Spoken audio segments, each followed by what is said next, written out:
Bom, pessoal, então nesse vídeo eu vou demonstrar como é que a gente vai preparar um ambiente baseado em Linux para que a gente consiga fazer algumas das atividades que a gente vai ter demanda ao longo do semestre. A escolha é por uma distribuição baseada em Ubuntu, que é uma base Debian, né? Uh, Existem diversas distribuições com base Debian, o próprio Debian, Mint, Ubuntu, e elas podem se apresentar com diversas interfaces gráficas, inclusive interface gráfica nenhuma, como o Ubuntu Server. Né? Como eu vou demandar algum desenvolvimento também nesse ambiente pretensamente virtualizado, então a gente vai usar uma versão com uma interface gráfica. A recomendação minha é a versão do Ubuntu com interface gráfica XFCE, que eu considero a interface gráfica mais leve possível para trabalhar com virtualização, uma vez que demanda algum recurso do computador e muitas vezes a gente não tem tanto recurso assim para ter um Windows hospedeiro e uma máquina virtualizada. Gostaria de usar o Ubuntu padrão ou Ubuntu com KDE, enfim, tranquilo. Gostaria de usar o Mint, o Linux ou o Windows FX, enfim, todos são baseados em Debian. Pode ser até uma versão não baseada em Debian? Pode também. O que a gente vai fazer vai mudar muito pouco, mas o suporte que eu estou dando aqui, ele é baseado nessa configuração. Essa versão do Ubuntu, em máquinas virtuais, em computadores inclusive puros, né, com uma configuração mais simples, com menos memória, até 1 GB de memória, exclusivamente para ele, deve funcionar. Tá? Eu sei que não é a recomendação é um pouquinho mais de memória, mas ele deve funcionar com um pouquinho mais de dificuldade, um pouquinho mais lento, mas deve funcionar. A recomendação nesse vídeo é para a versão 20.04, que é a versão LTS disponível no momento da gravação desse vídeo, que é a versão que tem suporte de 3 anos. Né? Mas no site está mostrando a versão 21.10. São versões de menos tempo de suporte. Tá? Então, aqui ó, tá? Para ambientes com necessidade de estabilidade, com longo termo de suporte, a versão recomendável é a 20.04. O nome dessa distribuição, Ubuntu, né? Pelo inglês americano, né? Aqui no Brasil, o pessoal chama mais de Xubuntu, pode chamar como você quiser, tá? Então vamos lá, vamos fazer o download aqui, né? Então o site, né, se escreve xubuntu.org, né? Então tem aqui, ó, o oferecimento inicial é realmente da versão com tempo de suporte longo, né, que é a versão 20.04. Uma limitação: essa versão 20.04 ela só está disponível para sistemas baseados em processadores 64-bit. Se esse é seu caso, se você quiser baixar via torrent, o que eu não recomendo, pode clicar aqui ou simplesmente escolher aqui um servidor, um local de servidor, pode ser os Estados Unidos mesmo, né? E aí tem aqui, ó, essa versão aqui de 1.7 GB, portanto o download pode demorar um pouquinho, tá? Mas está aqui, você vai baixar essa versão e essa é a imagem, tá? Se a gente for colocar num computador, aí a gente grava, sei lá, via Rufus, via Lili, grava num pendrive, ou no caso de virtualização a gente usa a imagem pura mesmo. Dependendo da sua conexão de internet, ela pode demorar um pouco mais ou um pouco menos. O meu computador é um pouco mais simples, o meu computador é um pouco... ele é 32 bits e tal. Bom, você pode usar versões anteriores? Pode. Para o que a gente vai fazer, não vai fazer grande diferença. Mas... eu não vou encontrar o download de versões anteriores aqui. Tá, então eu vou ter que procurar, eu vou jogar, eu posso usar, por exemplo, a versão 18.04, tá? Para download, por exemplo. Então, tá aqui, ó, cdimage.ubuntu.com. Essa versão aqui, ela tem versões mais leves, né? Ela tem uma versão mais leve, que demanda um pouco menos de memória. Versão 18, salvo meu engano, funciona em VMs com até 768 MB de RAM. Tá? Tem as versões aqui, ó, 64 bits e 32 bits. Tá? Então tá aqui, ó, AMD64, vai funcionar em sistemas operacionais 64 bits, né, virtualizado, ou em processadores 64 bits, e aqui a i386 vai funcionar em 32 bits, como está escrito aqui. Tá? Então, pode usar esse download aqui. Você vê que em termos de download não é muito menor, mas em termos de configuração ele pode exigir uma VM mais simples, tá? Então, com menos de 1 GB de RAM, então já é possível fazer esse tipo de uso também. Para o que a gente vai fazer, os dois servem, tá? O vídeo aqui vai ser feito a partir da versão 20, tá? E a configuração.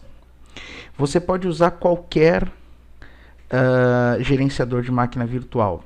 Pode ser o VirtualBox, pode ser algum da VMware, pode ser o Hyper-V, que tem em algumas distribuições do Windows. Em alguns casos eles podem estar bloqueados, tem que desbloquear o Hyper-V. Recomendo usar o Hyper-V se o teu Windows não admitir a instalação do VirtualBox. O VirtualBox ele é mais simples, ele é mais fácil de configurar, tá? Mas é sabido neste momento que algumas versões, principalmente do Windows 11, não tem suporte para o VirtualBox. Ok? E aí a gente usa o Hyper-V. Então eu vou mostrar as duas possibilidades. Bom, aqui nós estamos com o VirtualBox 6. Aí você vem em novo, você dá um nome para a sua máquina virtual, alguma coisa que remeta ao sistema operacional e a versão. Esse é 64 bits, pode ser a 18, pode ser a 20, né? Ele funciona com... esse exemplo aqui vai ser com a versão 18, apesar de toda a demonstração do vídeo ser com a versão 20, né? Criar um disco rígido, dinamicamente alocado. Você vê que as opções são as default, né? A gente trabalha com 20 GB, que é o recomendado, né?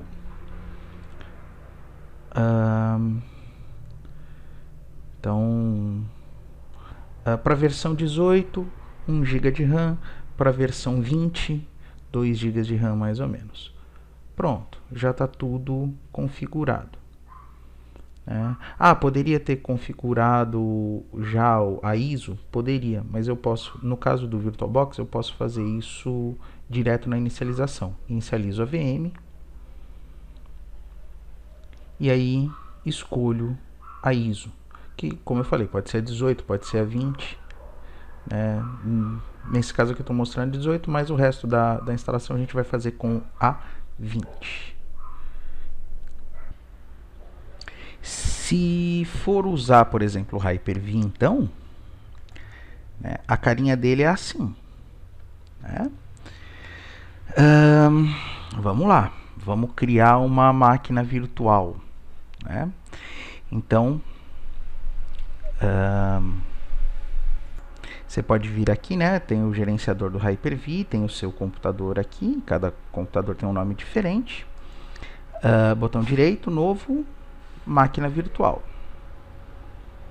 E aqui tem todo o assistente de configuração. Esse assistente do Hyper-V, ele já facilita um pouco a nossa vida, tá? Então vamos lá. Então ele fala sobre o assistente, especificar nome local. Então eu vou dar um nome para minha máquina, né? Eu estou dando aqui Xubuntu, né? Xubuntu SO1. Onde eu quero armazenar? Então eu posso usar no lugar padrão. Como eu tenho um disco, um HD secundário, então eu posso destiná-lo aqui, né, aqui, ó, VMs, né? Então eu tenho ela aqui. Então eu posso selecionar aqui para um local secundário. Tá? Aí vai dar a sua opção, onde você tem mais espaço. Escolha a geração dessa máquina virtual. Se você não tem muita certeza de qual é a geração, deixa na geração 1, não tem problema. Tá? Dá suporte a sistemas operacionais 3264, fornece hardware virtual para todas as versões anteriores do Hyper-V. Geração 2 seria mais baseado nas características do UEFI. Tá? Isso aqui não pode mudar. Então você fez a escolha e rodou. Eu vou deixar na geração 1. Ok? Quanto de memória? Então, isso vai muito de quanto você tem de memória disponível. Né? No mínimo 50% da memória tem que ficar para a máquina hospedeira. Ou seja, você tem 8 GB de RAM, no mínimo 4 GB de RAM tem que ficar para o Windows. Mas o Windows com 4 GB de RAM, você sabe como ele fica. Então você tem que pensar bem. Se a gente for olhar na especificação aqui, ó, do Xubuntu, aqui, ó. Ele fala em 8.6 GB, vamos falar em 10 GB de HD, né? É recomendado 20. Tá? Ele recomenda pelo menos 2 GB de RAM. Então, eu vou fazer com essas características. Eu não tenho tudo isso disponível. Né? Deixa 1024, deixa 1 GB. Eu vou deixar 2048. Usando memória dinâmica, ou seja, ele vai alocando memória conforme a demanda até o limite de 2048. Adaptador de rede, vou deixar o default. O Hyper-V ele é um pouquinho mais chato para configurações de rede do que o VirtualBox. Um disco virtual, olha que legal, ele quer criar um disco virtual de 127 GB, talvez eu não tenha isso disponível e não tem problema nenhum. Né? Eu posso mudar o local onde esse HD virtual vai ser armazenado, poderia até usar um disco pronto, certo? Ele fala em 20 GB, eu vou deixar 20 GB. Tá? Instalar um sistema operacional. Vamos a partir de um CD inicializável, né, de um arquivo, já que eu não tenho um disco físico. Então eu vou procurar aqui, ó, o que eu acabei de baixar. Tá? Pronto. Basicamente é isso aqui. Tá? Só uma consideração, não estava lá para configurar, mas o padrão do HD virtual é alocação dinâmica. Então, conforme você vai colocando coisas, ele vai expandindo até o limite que a gente definiu. Pronto. Agora ele está criando todas as características. Tá aqui, eu tenho outras, né, máquinas virtuais no Hyper-V aqui. Então, a partir daqui, não importa qual é o hypervisor, né, o gerenciador de máquina virtual, a gente vai proceder, a instalação procede da mesma forma. Então, no caso do Hyper-V, conectar, né, botão direito conectar, ele vai abrir essa tela e você pode inicializar. Olha lá, ele já deu o boot pelo CD, né? Então eu vou fazer a instalação dele em português do Brasil. Aí, seguimos a instalação. Então podemos dar o boot sem instalar ou fazer a instalação. No caso, eu vou fazer a instalação.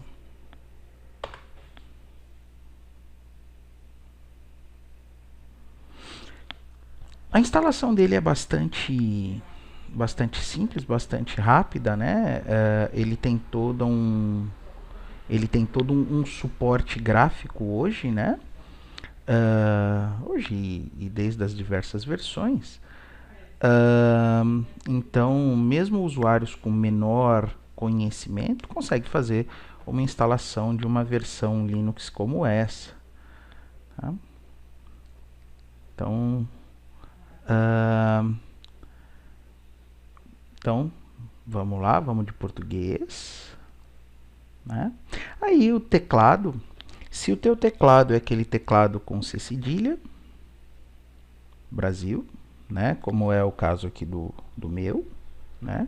Ah, o meu teclado não é aquele com C cedilha, não tem o C cedilha. Então você vai procurar o inglês Estados Unidos, né? E aí você vai ter que verificar. Provavelmente vai ser esse aqui, ó, Alt International, tá?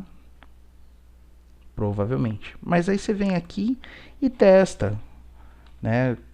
Digita as teclas, digita caracteres acentuados, vogais acentuadas, né? Então, no meu caso aqui é português Brasil. Você quer que ele já baixe as atualizações? Vai da tua escolha. Como eu estou fazendo vídeo, eu não quero fazer isso agora. Tá? Software de terceiro para gráfico e Wi-Fi. Isso aqui pode ser importante, principalmente quando você está fazendo não VM. Tá? Quando você está fazendo no computador real.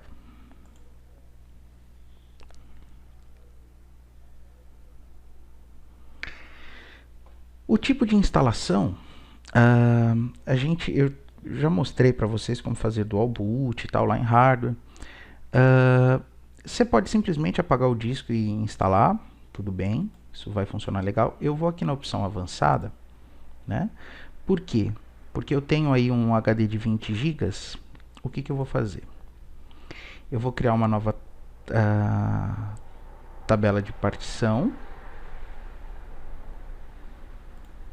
Aqui, ó. Tá? Por quê? Porque eu não consigo criar mais nada aqui, tá? Então eu vou criar uma nova tabela de partição. Olha lá. Ele alocou tudo. Agora eu posso criar as partições. Eu vou criar uma de 19. Primária lógica ext4, que é o tipo de formato, ponto de montagem o barra, que no Windows seria o C. Sobrou 2,5 GB, que eu vou dar um mais aqui, lógica, como área de swap. A gente vai estudar bastante isso, tá? Mas nesse momento é só para auxiliar a memória, tá? Já que é uma máquina com pouca quantidade de memória. E eu vou mandar instalar. Ele vai criar as partições, tanto de primária quanto a de swap. Tá? E aí, a partir daqui, ele vai trabalhar sozinho. Ele já está instalando. E aí eu posso fazer aquelas configurações mais simplórias, né? Local, essas coisas. Então aqui, ó, estou em São Paulo, poderia estar em qualquer lugar do mundo. Tá? Isso aqui vai definir data e hora, horário de verão, coisas desse tipo.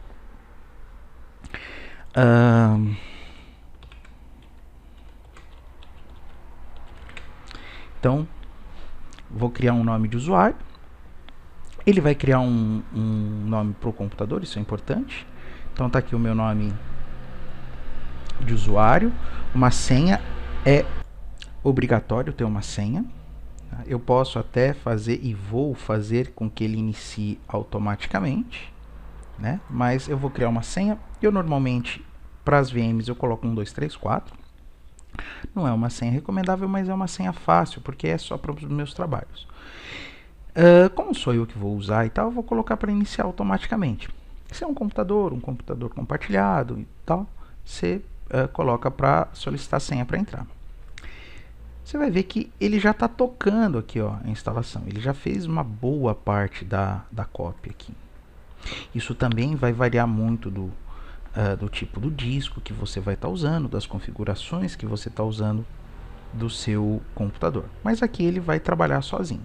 Tá? Então eu vou pausar o vídeo e quando ele terminar aqui, aí eu volto.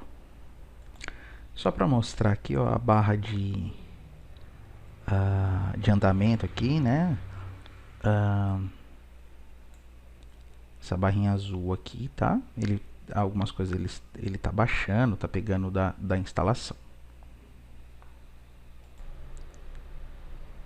Quando ele termina, então, ele já pisca essa tela e ele pergunta se você quer reiniciar.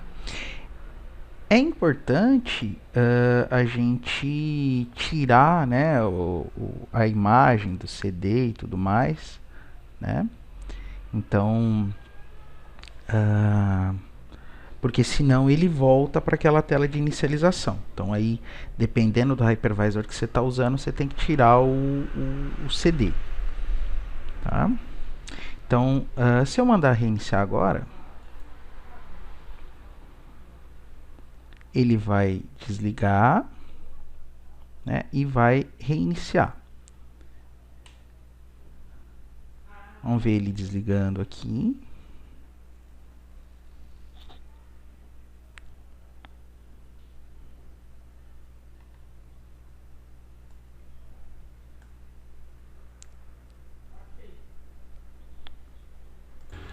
Aperto o Enter, ele já vai reiniciar.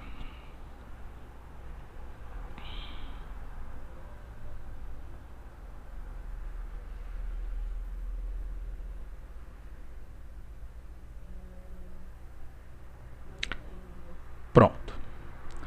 Tá aqui. Ele tá aqui.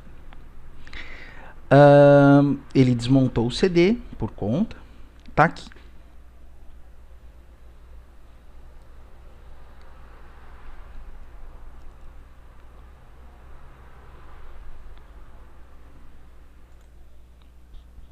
O que eu vou fazer agora? Bom, primeiro, ele oferece aqui essa atualização de programas, tá?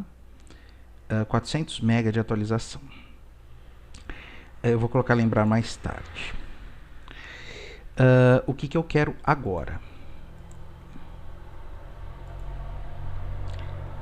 Eu vou abrir aqui o terminal. E aí eu vou instalar algumas coisas que são muito importantes para o nosso andamento. Tá? Então eu preciso que essa VM esteja na internet. Tá?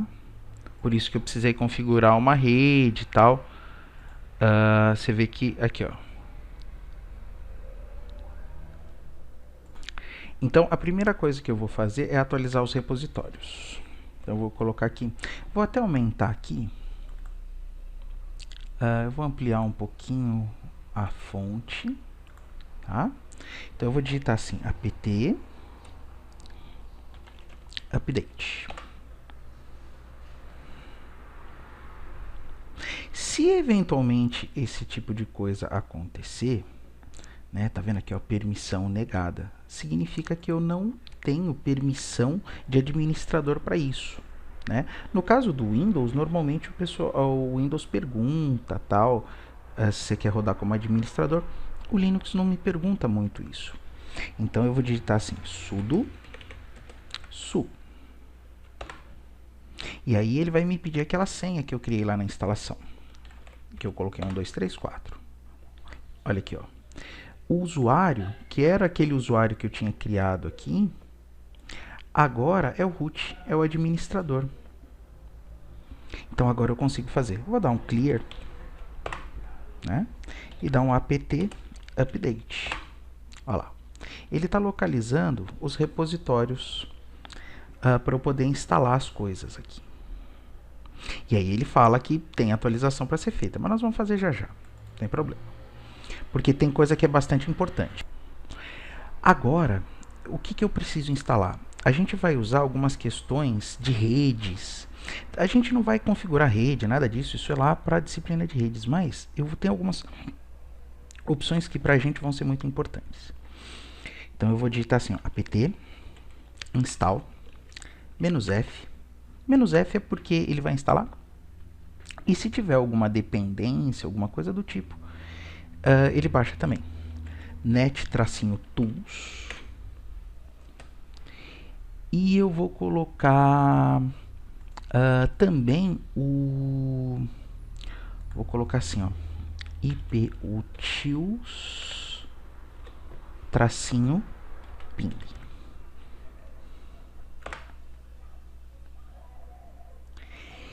Ele disse que o iputils já está instalado, mas o NetTools não. Você quer continuar? Sim. Ele instalou. Ou está instalando, né? Olha lá, instalou. Terminou. Vamos ver se ele efetivamente instalou as coisas que eu preciso. Eu vou dar um clear.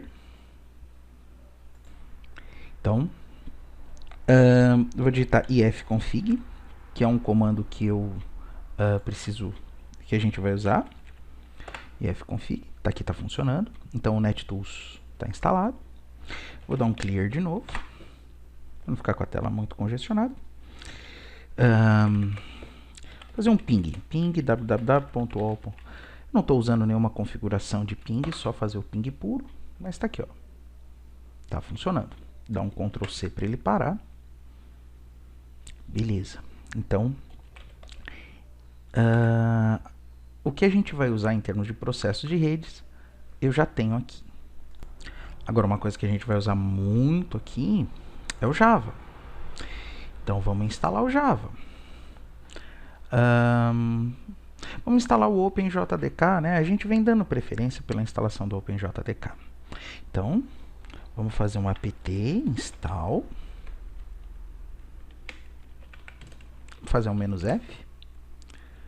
OpenJDK. Eu vou usar o 11, -11, -JDK. Tem um monte de coisa que ele vai instalar, né? Aqui, ó, do Java e tal. Ok. São 266 megas de arquivo mais 400 de espaço que vão ser utilizados. Então tá. Vai depender da velocidade da sua instalação, porque ele faz absolutamente por conta. Tá? Ele vai fazendo aqui absolutamente por conta. Tá? Isso pode ser que demore um pouco mais, demore um pouco menos. Tá? Mas olha lá, baixou. Depois que ele baixa, ele vai instalar tudo por conta. Tá? Eu não preciso fazer absolutamente nada, inclusive configuração de variáveis de ambiente, nada disso eu preciso fazer. Tá? Certificados. Pronto. Você vê que ele fez tudo. Eu vou dar um clear.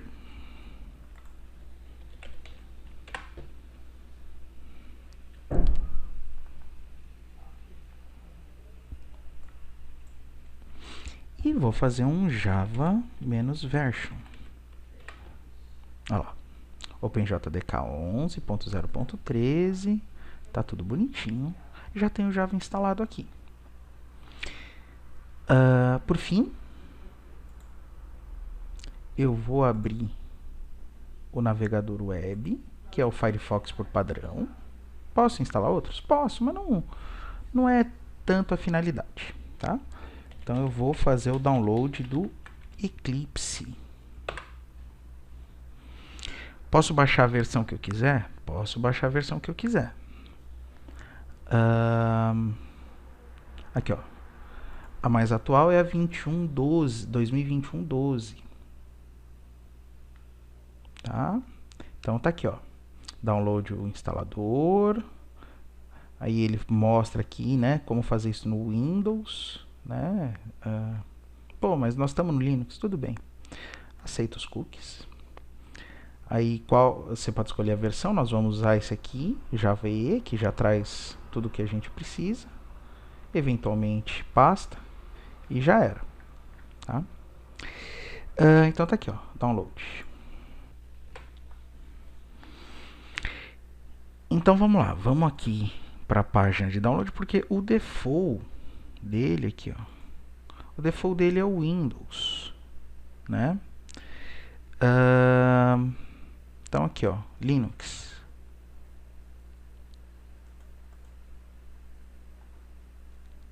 Tá? Você pode abrir, pode salvar, vamos salvar.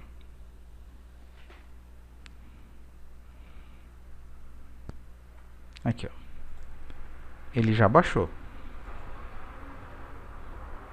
Aqui, ó, Eclipse Installer. Ah, como é que eu faço para descompactar no Linux? Nunca fiz isso. Seleciona a pasta, extrair. Extrair aqui na própria pasta de downloads. Né? Vou diminuir um pouco aqui a tela, para a gente poder ver ela inteira. Né? Vou extrair aqui na própria pasta de downloads. Mostrar os arquivos e sair, porque aí ele fecha. Tá aqui, ó, instalador. Então tem o ícone para fazer o lançador e tal. Aí tem o instalador aqui. Seguindo ali como está a página do Eclipse mesmo. Tá? Esse instalador ele está cada vez melhor, mas ele ainda é muito frágil. Então a conexão dele cai muitas vezes. Deixa eu aumentar aqui um pouquinho para a gente ver como está lá na página e tal. Então eu vou escolher aqui, ó, para Java e Web Developer. Ele já identificou o Java instalado, né? Cria tudo que tiver que criar, instala na pasta padrão, tal. Aceita tudo, tá? Eu vou diminuir aqui um pouquinho para a gente poder ver, tá? Aceita, leia, aceita, e aí ele vai começar a fazer o download de instalação. Ele é frágil, muitas vezes ele cai e tem que começar de novo, muitas vezes ele fica lenta, essa instalação, esse download, ele pode demorar um pouquinho, tá? Então, e aí às vezes ele fala, tá mais lento do que deveria, vem uma mensagem aqui, não sei se vai aparecer isso. Você vê que aqui, ó, o processo de instalação está um pouco mais longo do que o habitual. Ele mostra aqui para inicializar o Eclipse. Tá? Então você vem aqui em Launch. Já fez o ícone aqui na área de trabalho. E no lançador? No lançador...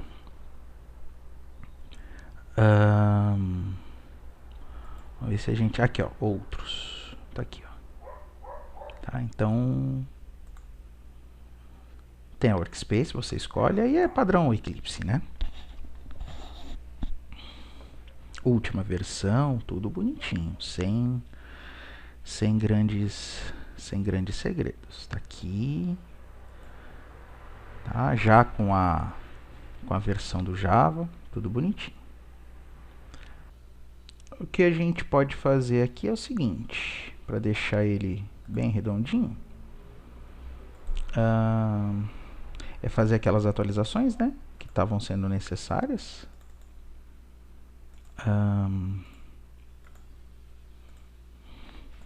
Você vai fazer um apt upgrade, já que já fez o update, né?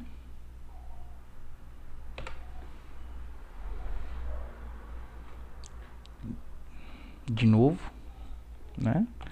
Sudo sua antes, senão eu fico com a permissão negada. Clear. Apt upgrade. Ele tem lá 172 atualizações, tem que baixar 400 MB. Sim. Ele vai baixar tudo e vai fazer sozinho.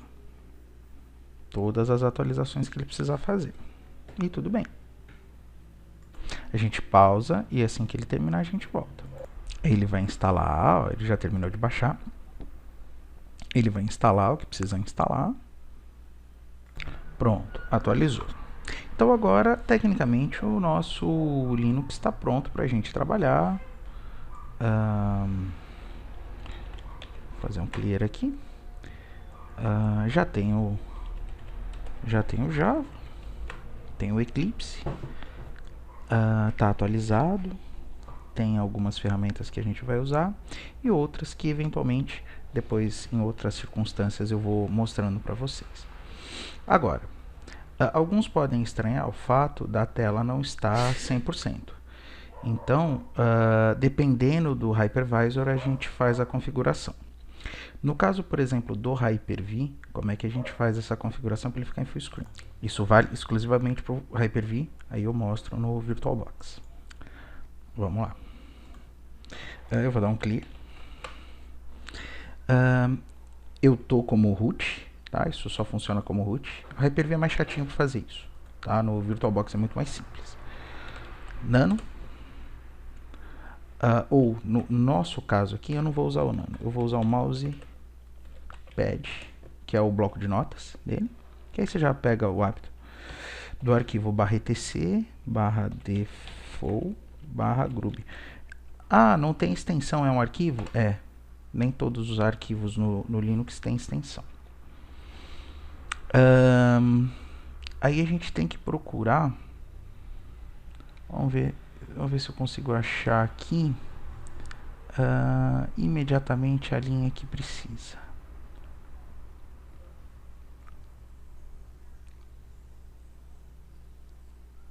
Aqui, ó. Groove semi-line Linux Default Quiet Splash. A gente vem aqui e coloca espaço vídeo igual a Hyper-V underline FB, 2 pontos, e aí você coloca a resolução que você quer. No caso do meu,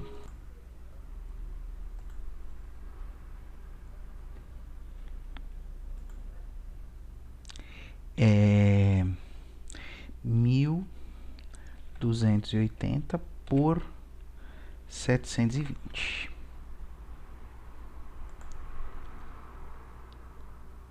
Agora você salva. Só dá para salvar porque eu tô aqui como root, tá? E aí fecha para ele largar o terminal. Aí você dá um update group. Update tracinho group. Ok? E aí é só reinicializar. Vou fechar o Eclipse aqui.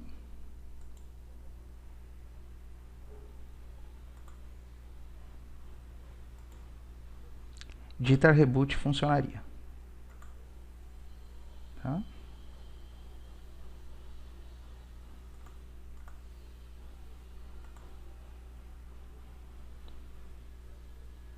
Olha lá. Agora ele está em tela cheia.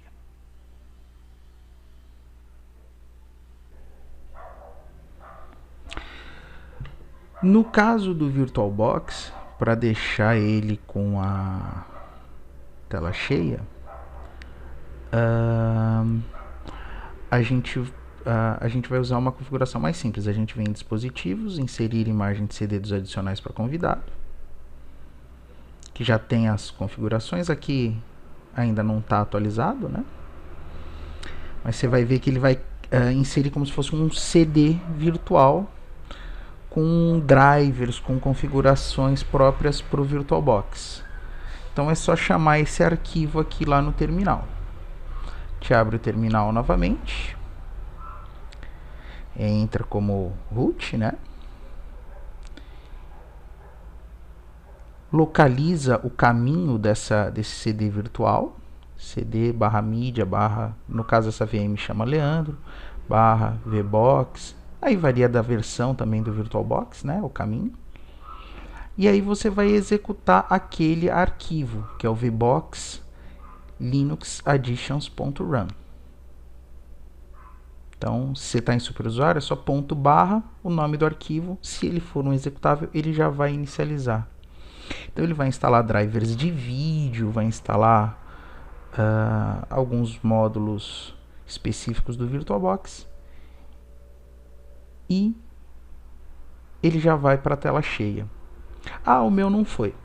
Reinicia em modo de... faz a reinicialização.